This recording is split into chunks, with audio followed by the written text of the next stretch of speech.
Père Yves Kissy, bonjour. Bonjour. Alors c'est vous qui êtes le responsable et peut-être même, je ne veux pas dire le fondateur, non, puisque vous allez nous parler de la fondation qui est une fondation africaine, mais vous êtes responsable et curé de l'Île-sur-la-Sorgue, de cette communauté Mère du Divin Amour. Alors vous n'êtes pas là depuis très longtemps, je disais, c'est assez récent. Voilà, alors nous sommes à l'île-sur-la-Sorgue depuis seulement le mois d'août dernier, la mi-août 2016, et à la demande de Monseigneur l'archevêque. Vous Voilà. êtes arrivé, vous étiez déjà en France. Alors, personnellement, je n'étais pas en France, j'étais en Côte d'Ivoire, à Abidjan, mais quelques autres frères avec qui nous sommes actuellement étaient déjà en France. Était déjà là. Alors tout à l'heure, je parlais du fondateur, vous nous l'avez dit, vous êtes ivoirien. Vous arrivez d'Afrique et votre fondateur est un fondateur également de Côte d'Ivoire. Voilà, Quel est son nom? alors là, il s'appelle Jean-Emmanuel Clément Akobé. Donc, alors, la communauté a été fondée par lui et puis d'autres compagnons depuis 1989.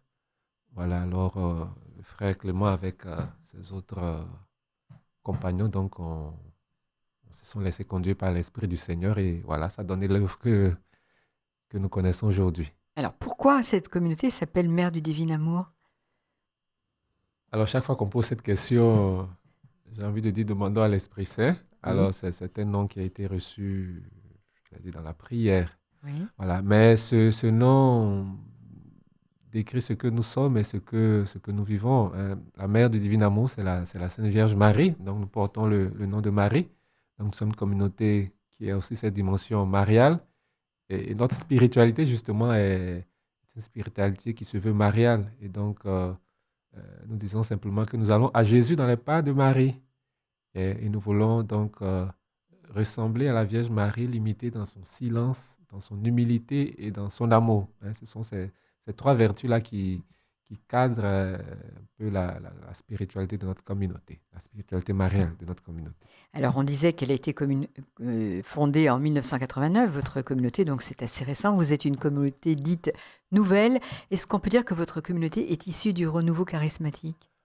Alors, historiquement, la communauté est issue du renouveau charismatique parce que le frère Clément et tous les autres membres, les premiers membres, étaient tous dans un groupe de prière du renouveau charismatique.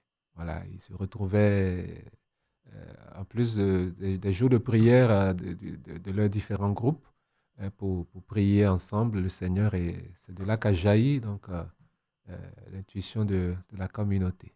Alors au départ, il y avait quelques membres, vous nous l'avez dit, et maintenant vous êtes nombreux puisque vous essaimez en France et ailleurs. C'est ça. Alors, la communauté, donc depuis 1989, hein, a traversé plusieurs étapes hein, dans son Mhm. évolution. Voilà. Alors, les premiers membres, ils n'étaient pas très nombreux, mais progressivement, donc d'autres personnes se sont ajoutées, nous y compris. Et nous avons rejoint le noyau de base et voilà, progressivement, la, la mayonnaise a pris, comme on dit. Oui, c'est ça. Et vous êtes combien actuellement? Alors, la communauté regroupe, disons, un millier de membres. Ah oui, Voilà, toute tendance, toute vocation, tout état de vie confondus. confondu. Mhm. Voilà, Des religieux comme voilà, vous, des prêtres, il y en a beaucoup? voilà. Alors, donc, en termes de composition, la Mhm. communauté, le fondateur est un laïc, il faut le dire, hein, est un laïc qui est marié. Voilà, un laïc qui est marié, père de famille. Et la plupart des membres sont des laïcs.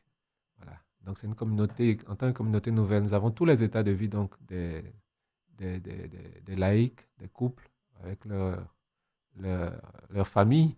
Voilà. Même si les enfants ne sont pas directement membres de la communauté. Nous avons aussi des personnes consacrées, donc des religieux, dont des prêtres, des religieuses, des consacrés laïcs. Voilà, donc c'est tout cet ensemble-là qui constitue donc la communauté. Et la plupart des membres donc, sont des laïcs. D'accord. Alors, cette communauté, elle a été fondée à Abidjan, vous nous l'avez dit. Oui. Est-ce qu'elle est composée uniquement de personnes africaines ou bien maintenant qu'elle essaime, vous avez des personnes qui vous rejoignent sur tous les continents? Voilà, c'est le cas parce que la communauté est née à Abidjan, en Côte Mhm. d'Ivoire. Et donc, elle a commencé par s'implanter dans la plupart des diocèses de Côte d'Ivoire. Et ensuite, la Côte d'Ivoire, c'est en Afrique de l'Ouest. Donc, naturellement, les pays de la sous-région ouest africaine donc, euh, ont vu la communauté également s'implanter ou intervenir dans ces différents pays. Et puis, bon, aujourd'hui, nous sommes en Europe et aussi en Amérique du Nord et au Canada, voilà, où nous avons des membres.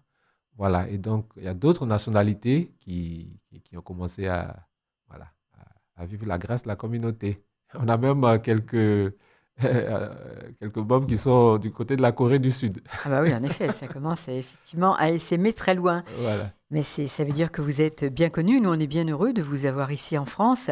Alors, vous disiez que c'était à l'appel de notre évêque, Monseigneur Jean-Pierre Catenoz. Est-ce que vous savez comment ça s'est passé? Il a rencontré votre évêque? Ça s'est passé comment? Alors, en France, nous sommes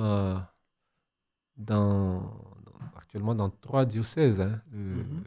Le diocèse d'Avignon, le diocèse de Fréjus-Toulon et le diocèse de Cergy-Pontoise. Alors, nous étions aussi dans le diocèse d'Éridac. Ça a été le premier diocèse qui a accueilli les prêtres de la communauté. Voilà. Et ensuite, le diocèse de Fréjus-Toulon, où nous avons une représentation assez significative. Et donc, ce sont les frères qui sont dans ce diocèse-là que Monseigneur Jean-Pierre Catenoz a rencontrés. Et c'est ainsi donc qu'il a demandé à ce que la communauté puisse venir aussi euh, prendre sa part dans l'église qui est ici à Avignon. Alors, il vous a rencontré, il a rencontré vos frères. Dans quel cadre, notre évêque? Vous étiez dans une célébration, il a vu qui vous étiez, il a senti quelle était votre spiritualité? Voilà, alors je crois que c'était au cours d'une visite voilà, à, Dans le diocèse de Toulon? dans le diocèse de Toulon. Mhm. Et il y a certains de nos frères aussi qui sont intervenus dans certaines évangélisations dans le diocèse d'Avignon. Voilà, et donc le contact ayant été établi, donc c'est ainsi que... Alors, on a Voilà. compris que vous étiez des évangélisateurs, hein. Vous êtes là pour nous évangéliser, nous déjà, dans l'Église, et puis, comme le dit le pape François, dans les périphéries. Vous êtes là certainement pour ça. Ça veut dire que votre charisme vous permet justement d'aller évangéliser. Vous faites de l'évangélisation de rue? Voilà, alors le charisme de la communauté elle a dit, se manifeste en trois dimensions. Mhm. Voilà. Disons que nous vivons de trois grâces: la grâce de la contemplation, la grâce de l'évangélisation et la grâce du développement. Alors, la contemplation, c'est tout ce qui est vie de prière. Voilà, donc la prière d'adoration, la prière de louange, la prière d'intercession. Voilà. Donc, ça fait partie vraiment de ce que nous vivons dans nos maisons communautaires et Au toutes les quotidien. entités. Voilà. Mhm.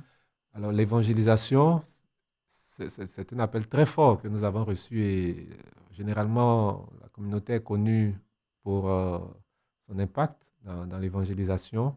Voilà. Et donc, l'évangélisation sous toutes les formes possibles, si on peut parler ainsi. Voilà. Que ce soit le grand rassemblement, et là, on en fait beaucoup, grands rassemblements, comme des évangélisations de rue, ça fait partie aussi. Voilà. On n'exclut vraiment rien. Voilà, tout ce qui peut permettre au Christ d'être annoncé, d'être proclamé, d'être glorifié. Alors, on n'hésite pas à y aller. En parlant ici, je me rappelle d'une évangélisation qu'on a faite un jour. Ce n'était pas quelque chose d'organisé. On s'est retrouvé à Abidjan, dans un quartier populaire qu'on appelle Adjamé, en pleine gare routière. Et voilà, on s'est mis là à chanter les louanges du Seigneur et à proclamer sa parole. Voilà. Alors, vous dites vous chantez. Est-ce que vous avez aussi des musiciens? Il y a de la musique chez vous? Oui, il y a aussi des frères qui ont cette grâce-là de la louange, de l'adoration et qui s'adonnent à fond dans ce côté-là, oui, effectivement. Alors, Père Yves Kissy, vous êtes maintenant à l'Île-sur-la-Sorgue. Vous êtes arrivé dans une paroisse qui n'est peut-être pas une paroisse africaine, donc ça doit vous changer beaucoup. Comment avez-vous ressenti ce changement et cette implantation? Voilà. Alors, pour moi, personnellement, c'est mon premier, j'allais dire, long séjour en France, hein. Je venais auparavant juste pour quelques séjours assez courts. Voilà. Alors, c'est vrai, il y a beaucoup de changements, mais nous avons surtout trouvé des hommes et des femmes qui aiment Dieu. Et ça, c'est quelque chose qui nous édifie. C'est vrai, la collégiale n'est pas pleine tous les dimanches Pas encore. comme le jeu de Noël. Mais ceux qui sont là aiment le Seigneur. Et ça nous touche beaucoup. Voilà. Mais effectivement, il y a la culture française, il y a la mentalité des uns et des autres, il y a voilà, des réalités qui sont bien entendu euh, culturellement différentes de ce que nous connaissions Chez vous en voilà, Afrique. en Afrique. Voilà. Mais bon, Alors, bien sûr, ces on réalités, vous les s'adapte. découvrez. La réalité en France, il y a déjà peut-être pour vous le changement à tout niveau, culturel, mais nourriture également. Tout ça, la météo, le froid, le chaud, vous connaissez, mais le froid pas trop. Oui, oui, le pas dit pas du tout. Pas du tout, on essaie de s'acclimater à ce niveau-là. Bon, c'est pas facile, mais bon, quand on veut annoncer le Christ, on doit pouvoir faire face à toutes les réalités. Ah ben là, Voilà. vous êtes obligé de toute Voilà, façon. c'est ça. Alors, vous parliez dans votre charisme de l'adoration. L'adoration, je vais vous demander combien vous êtes. Déjà, je ne vous ai pas posé la question. Vous êtes combien de frères ici à l'Île-sur-la-Sorgue? Alors, à l'île sur la Sorgue, nous sommes cinq frères. 5 frères. Voilà, deux prêtres et trois frères. Et parmi les trois frères, il y a deux qui sont séminaristes, donc ils font leurs études au Studium Notre-Dame de Vie. Oui. Voilà. Alors, pour l'adoration, ça doit être quand même relativement facile puisque vous êtes 5. Vous pouvez faire presque une adoration perpétuelle. Oui, oui, à cinq, ça sera difficile. Alors, comme j'aime dire, nous sommes trois plus deux, puisqu'il y a deux séminaristes qui tous les matins Oui, partent. partent au cours. Voilà. Donc, Mais l'adoration a une place importante quand même, vous oui, si, si, disiez. si, si, si, Mm. l'adoration est essentielle. Voilà. C'est ça on parle de contemplation avant de parler d'évangélisation. On ne Bien peut sûr. pas, on ne peut pas aller donner ce qu'on n'a pas reçu. Et la meilleure manière de recevoir le Christ, de recevoir sa grâce, hein, c'est dans l'adoration, dans la prière contemplative. Voilà. Donc, c'est là que nous puisons notre force pour voilà, porter le message du Seigneur. Pour porter le message, d'abord dans votre paroisse de l'Île-sur-la-Sorgue, vous avez déjà des idées, la manière dont vous allez vous organiser, puisque c'est encore tout récent, votre installation. Voilà, c'est tout récent. Donc, nous sommes encore dans la phase, j'allais dire, de prise de contact, hein, d'essayer de comprendre un peu comment les choses fonctionnent. Voilà, voilà. Ça ne nous empêche pas quand même déjà de porter le message de l'Évangile, mais bon, nous comptons déployer tout ce que le Seigneur nous a donné comme grâce, comme charisme. Voilà, nous comptons le faire progressivement, mais après quand même une bonne Oui. connaissance du terrain. Alors, qu'est-ce qui vous surprend en arrivant ici en France et dans votre paroisse? Il y a des choses particulières qui vous étonnent? Alors, j'en ai un peu parlé tout à l'heure, hein, mais parce qu'en termes j'allais dire de surprise positive, hein, alors avant de venir, on nous disait, ah, ben, en Europe, en France, hein, la foi, bon, c'est pas trop ça, mais comme je dis, Mais si, vous avez dit, oui. on a trouvé des hommes et des femmes de foi et qui nous édifient de manière extraordinaire. Voilà, donc ça, pour moi, c'est quelque chose de positif. Voilà, ça pouvait surprendre en fonction de ce qu'on entendait dire, mais c'est quand même très, très, très, très positif, hein, voilà. Mais comment cultiver justement ces rencontres avec des personnes qui ont la foi et que vous allez peut-être amener doucement vers d'autres découvertes? Alors, on essaie de se mettre à leur écoute, hein, c'est ça, voir les attentes des uns des autres, voilà, et voir surtout, c'est une des choses qui nous habitent, hein, comment avec eux arriver à atteindre hein, ceux qui, depuis le baptême, n'ont plus mis pied dans une église et qui frappent à nos portes pour demander le baptême de leurs enfants ou pour des obsèques, etc. Voilà. Euh, pour nous, ceux qui sont là sont, comme dit le pape François, déjà des disciples appelés à être davantage missionnaires. Voilà, et je crois que Monseigneur l'archevêque en parle souvent. Être des disciples missionnaires, c'est l'une de nos orientations pour cette année. Voilà. Et donc, voir comment faire de ceux-là qui sont déjà là, qui sont d'une certaine manière ancrés dans le Seigneur, déjà eux-mêmes les amener à se rapprocher davantage du Seigneur et puis comment faire d'eux donc de véritables missionnaires. Ce sont eux qui connaissent mieux ceux qui vivent avec eux autour d'eux et forcément c'est avec eux que la mission doit se faire. Voilà. Alors, comment comptez-vous vous y prendre? Voilà, alors il y a la formation, Mais pour nous, c'est l'Esprit Saint, hein. C'est l'Esprit On Saint. vous laissez conduire par Voilà, l'esprit. on se laisse vraiment, vraiment conduire Mais il y a par. l'esprit, puis après, il faut mettre en pratique Voilà, les voilà. motions de Donc, l'esprit. progressivement, voilà, c'est ce que nous allons commencer à faire. Voilà, mettre en place certains temps, certains moments, certains espaces, voilà, qui leur permettront de s'exprimer Vous parlez davantage. de formation. La formation, elle va s'adresser aux paroissiens et à tous ceux qui voudront bien participer également. Sous quelle forme Voilà, alors la forme n'est pas encore, j'allais dire, définie? définitive, mais il s'agit de grandir dans le Seigneur, hein, croître dans la vie spirituelle, hein, dans la connaissance de la parole, approfondir certains thèmes liés à notre vie quotidienne, faire en sorte que chacun puisse euh, trouver en Jésus vraiment son sauveur dans sa situation particulière. Voilà, que ce soit en termes de père de famille, mère de famille, en tant que jeune, en tant que professionnel, jeune professionnel ou professionnel proche de la retraite, etc. Chacun a besoin du Seigneur, voilà, dans sa situation. Donc, proposer des espaces qui permettront à chacun donc d'approfondir sa relation particulière avec Dieu. Alors, si j'ai bien compris, j'entends dire Jésus sauveur. C'est quelque chose que l'on sait, mais que l'on sait d'une façon intellectuelle, peut-être plus que personnelle dans le cœur. C'est ça. Et c'est peut-être aussi un Exact. de vos objectifs de faire découvrir Jésus sauveur. Voilà, voilà. En fait, l'idée, c'est quoi? Notre Dieu, comme j'aime souvent le dire, le Seigneur n'est pas une statue, c'est un Dieu vivant. C'est un Dieu vivant et notre foi dans le Christ ne doit pas se limiter à- À une pratique, par exemple, de la voilà, messe tous les dimanches et voilà. sans aller plus loin. Ou bien, comme on l'entend souvent, cette fameuse expression que je trouve, bon, pas trop ouais, remplie de sens, hein. Bon, je suis catholique, je suis croyant, mais je ne suis pas pratiquant. Hmm. Alors quand j'entends ça, je réponds, mais Jésus n'est pas venu faire des pratiquants. Il n'est même pas venu faire des pratiquants, il est venu faire des disciples. Voilà, donc euh, être croyant sans être pratiquant, bon, je ne sais pas comment ça peut se faire, hein. Oui, pour vous, c'est Voilà, impossible. il y a quelque chose qui cloche là. Voilà. Alors, en quoi votre culture, à vous, votre culture africaine, va-t-elle apporter un plus, peut-être, à vos paroissiens et à tous ceux qui viendront vous voir?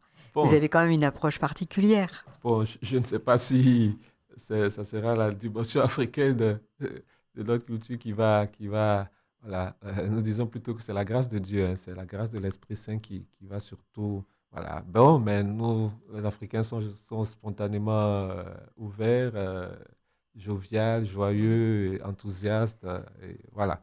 Hein, c'est cette joie du Seigneur, hein, parce que c'est vrai, culturellement, on a cette joie de vivre, mais bon, ça vient surtout de l'Esprit du Seigneur. Voilà, c'est cette joie de l'Évangile, hein, comme le dit le pape François, hein, que nous devons partager. Voilà, voilà, partager la joie de l'Évangile. Ça sera ça voilà, l'une de nos motivations. Voilà, celui qui souffre, celui qui est malade, celui qui est découragé, désespéré. Bon, qu'il sache qu'il y a un Dieu qui pense à lui, qui se soucie de lui et qui veut son épanouissement, son bien. Voilà. Le fait de le savoir déjà, c'est important. Hein, parce que, bon, nous sommes dans une société où il y a beaucoup de solitude, chacun dans son coin. Euh, vous parliez tout à l'heure des choses qui surprennent là. Hmm. Bon, moi, ça m'amène à réfléchir, hein. Par exemple, je vois qu'on aime beaucoup les animaux. Il y en a qui ont pour premier compagnon pratiquement Un leur, chat ou un ouais, chien. un Hmm. chat. Voilà. Hmm. Bon. Alors, ça m'amène à réfléchir, ça m'amène Mhm. à beaucoup réfléchir. Je n'ai pas encore euh, trouvé la pleine lumière par rapport à ça, mais je me dis, ah, c'est vrai. Est-ce que ce n'est pas un besoin qu'on essaie de combler à travers ça? Euh, euh, N'ayant pas d'autres réponses, alors bon, peut-être qu'on va de ce côté, je n'ai rien contre les animaux, hein. Voilà, voilà. On l'a bien Mais compris. voilà. Alors, vous parliez de la France aussi, peut-être par rapport à chez vous, où la liturgie est différente. On n'a pas cette joie dont vous parliez, hein, cette joie africaine. Elle se voit pas beaucoup dans nos églises de France. Ça a dû quand même vous étonner aussi un petit peu. Oui, oui, mais je me dis, bon, les Français sont les Français. On ne va pas demander aux Français d'être Des Africains, des on a bien Africains. compris. Voilà, Mais quand voilà. même, on peut les amener à la joie à Si, travers si, si, si, si. votre joie communicative, notamment à travers la musique. Voilà, voilà. Alors, là même, on est en train de chercher des tam-tams, là, parce que... Vous n'en avez pas? Oui, oui, donc on cherche, on lance l'appel. Le tam-tam, le djembé, tout ce qui Voilà, est... voilà, voilà. Donc, c'est juste pour dire que effectivement nous y songeons. Voilà, nous songeons ça, là. Cette diversité, parce que même en France, c'est vrai, il y a l'orgue, mais il n'y a pas que l'orgue en France. Il y a aussi, voilà, il y a la guitare, hein, il y a le voilà, violon, voilà, et la trompette. voilà. Et moi, je suis heureux d'entendre ça dans notre église, bon, il y a la batterie, il y a les Oui. différents instruments qui apparaissent. Alors Voilà. bientôt, il y aura tous les instruments qu'on trouve en France, plus le djembé, dans la paroisse de l'Isle-sur-la-Sorgue. Tout à fait, Hein, on tout à fait, l'espère. Hein, tout à fait. on l'espère. Alors, il y aura non seulement de la musique, mais il y aura peut-être aussi des rencontres plus élargies que vous prévoyez dans vos projets. Alors, le diocèse d'Avignon a la particularité d'avoir beaucoup de communautés nouvelles et Mhm. donc nous comptons donc avec toutes ces communautés-là et toutes les autres communautés religieuses ou entités donc pouvoir collaborer pour ensemble apporter notre petite pierre hein, à l'œuvre d'évangélisation. L'archevêque fait beaucoup et je pense que chacun a quelque chose à apporter et en le faisant ensemble, forcément, on sera plus efficace. Voilà. Ce serait plus fort. Voilà. Dans quelques jours, vous allez participer à la journée de la vie consacrée. Vous allez découvrir justement toutes ces communautés anciennes, nouvelles, les communautés monastiques, puisque vous serez à Blovac. Ce sera votre première rencontre avec le diocèse d'Avignon, vraiment? Bon, on a eu déjà quelques rencontres Oui. et la semaine dernière, on a eu les vœux aux communautés nouvelles. Oui, vous étiez à Beaubec. Voilà. Donc, et à Orange aussi. Voilà. Mhm. Donc, il y a eu déjà quelques contacts et donc ça sera une occasion supplémentaire, surtout que je pense que là, on sera encore plus nombreux. Oui. Voilà, donc ça sera un moment fort. Eh bien, écoutez, merci beaucoup d'être venu nous voir ici à la radio RCF au Cross Média d'Avignon. On va finir notre émission, pas en musique africaine, mais avec notre générique habituel.